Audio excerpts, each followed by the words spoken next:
Yani niliambia gereza kwamba uliwekwa ili univunje mimi, ila mimi ndaenda kuvunja wewe. Watanzania wengi sana walikuwa wanatamani kukuona ukiwa umetoka nje. Watanzania wengi sana ambapo walikuwa wanaomba, wengine walikuwa wanakesha, ndugu yangu, wanaomba kwa maombi, na mimi nikiwa ni miongoni mwao. Wanatamani Mika Chavala aweze kutoka nje. Lakini wewe ulisikika ukiwa unasema that was the moment ambao hukutamani kutoka nje. Yeah. Kwa nini ulikuwa utamani kutoka nje? Yeah, ni very weird. Yani wakati wa kwanza nilipata shida kidogo nilipofika kwa sababu ya ile adjustment. Ila nakumbuka sio kweli tarehe 25 mwezi wa 11 wakati tumerudishwa sasa ndani. Wengine wameachiwa, sisi tumerudishwa. Siku ile of course ilikuwa ni ngumu, lakini baada ya pale, yani niliporudishwa, kwa sababu nilikuwa naamini siku ile natoka. Kwa niliporudishwa ndani, I was very relaxed yani. Nikawa yani nimekubaliana na hali. Hapo nishaanza kuandika kitabu zamani. Yaani ndani kwa niko sawa, siku ile nikajua sikutoka. Anyways, nimeumia siku ile, nikauliza kwa sababu siku ile nimeumia. Wenzangu tuko na wana pale ndani, wengine walikuwa wanalia sana. Wanasema mimi nimefanya nini Mungu? Kwa nini haya yananitokea? Tumekaa pamoja pale. Tupo kama 12 hivi. Mwanangu nilisimama nikaongea nao. Nikasema wao wanangu sikilizeni. Nikapiga ka speech pale ambako sitakasema. Nasema wanangu sikilizeni. Oya, sikiliza mwanangu.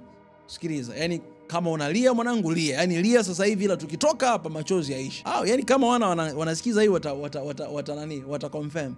Kwambia yaani lia. Yaani mwanaume sio kama utaki kulia. Lia. Unajisikia uchungu lia. Lakini tukimaliza hapa, chomoka mwanangu, tuendelee na maisha.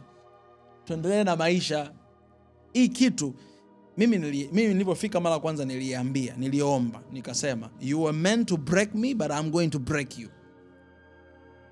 Yaani nilimwambia prison, yaani niliambia gereza kwamba uliwekwa ili univunje mimi, ila mimi ndaenda kukuvunja wewe. Very simple. Na Mungu akanipa neema. Kwa hiyo niko pale. Na watu zaidi ya wangapi wakaokoka? Watu zaidi ya 20 waliokoka. Sasa mimi niko kwenye mission pale. Kwa hiyo yani unaweza ukanitoa, unanipeleka pale, ila bado mimi nipo kwenye mission kule. Kuna nafsi 20 pale zimempokea Yesu sasa. Kwa nipo kwenye mission. Kwa popote pale, yani popote pale nitakapoenda mission lazima itaendelea. Mimi nishasema hata siku mimi Mungu ameniita niko ndani ya kaburi. Yani mle kaburi langu litazungumza. Mission yangu itaendelea kuwepo. Yani maneno haya ambayo nazungumza yataendelea kusema, yataendelea kuzungumza. Na kaburi litazungumza. Yani watu wataenda wataliangalia kama hapa bwana kuna mtu anaitwa Mika Chavala amelala. Alafu kizungumzo wanaanza, "Huyu jamaa aliwahi kusema hivi, aliwahi kusema kile, aliwahi kusema kile, aliwahi kusema kile, alisema na kile." Mission inaongea. Popote nitakapoenda, mission lazima ifanyike. Maisha lazima itende kazi. Na mimi ni